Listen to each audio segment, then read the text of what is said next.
Hi everybody, welcome to our how-to series, which is a series of short videos answering some of the most frequently asked questions relating to the application process for the Study Abroad or Exchange programme at the University of Manchester. I'm Stephanie Nixon, International Programmes Officer at the University, and this presentation explains how to choose the course units that you'd like to study during the semester or year that you're with us. So firstly, you navigate to the University of Manchester website, which is manchester.ac.uk, and then hover over the study title across the top, and then navigate to the right-hand column headed International, and halfway down you'll find a title Study Abroad Programmes.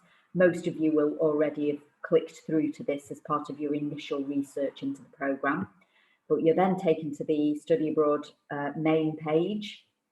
And halfway down the page, you'll see the three different programmes that we have. So the fee-paying study abroad programme, the Erasmus exchange programme, and the non-EU exchange programme. And you simply click on whichever category is relevant for you. I'm just going to, just for ease of illustration, click on the study abroad fee-paying programme. And we're going to be looking mainly at the course units menu option, but just before we move through to that, there is some important information that any student whose first language isn't English needs to take into account when they're selecting the course units.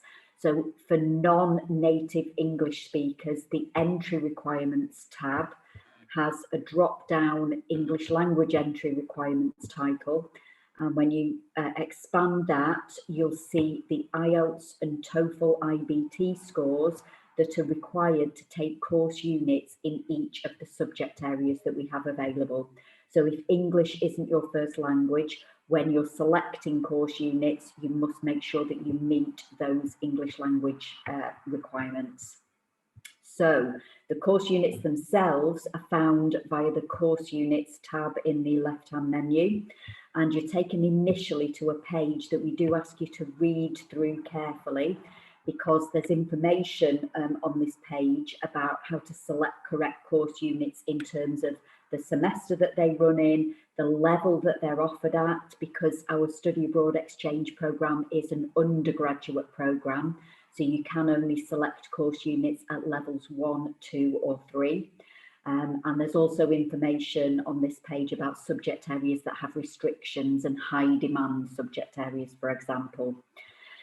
So once you've read all that information, you can then navigate through to the list of course units by expanding the browsing course units title and clicking through to browse available course units.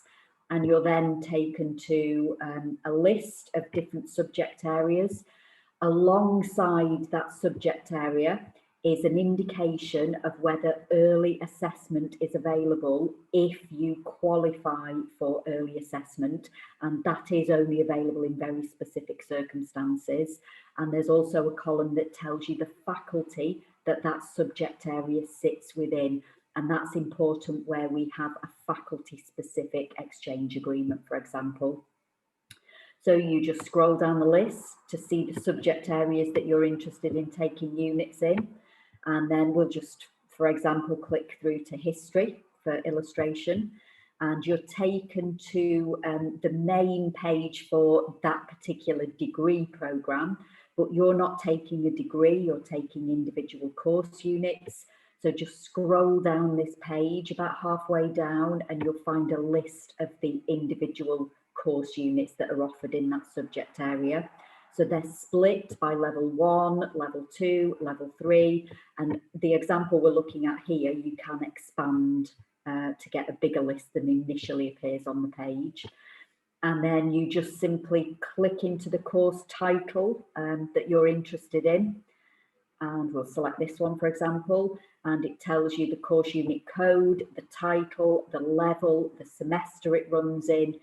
There's a title here that says available as a free choice unit. This one says no, some others will say yes. This information is not relevant for study abroad and exchange students. It's purely an indicator to students who are doing full degrees. So if it says no, you can still select it. You've got the syllabus description here, so show this to your advisor back home so that they can tell you whether they will approve it for credit transfer or not. You will see that the course units that are published at this site tend to be updated for September's entry, usually in April or May. So if you're applying before April, you might see some units that subsequently disappear over the summer. So if you have selected a unit that isn't running eventually, we will let you know that as soon as we can. What you won't see when you're looking through the syllabus at this stage is any timetabling information. You don't need to worry about timetabling at this point. All you are applying for is academic approval to take these individual course units. You sort your timetable out much later in the semester. So then if you want to select some entrepreneurship units or geography course units or economic course units, you just repeat the process of clicking through to the subject area and then identifying the individual course units and seeking academic approval from your home university for them. You then select, you then list the course code and the course unit title on these proposed study plan form or selector that you're asked to submit in support of your application. When you submit your course unit choices, you're allowed to submit up to 80 credits for the semester, but you will only study 50 or 60 of those when you are actually on programme, but you're allowed to select slightly more to account for timetable clashes further down the line.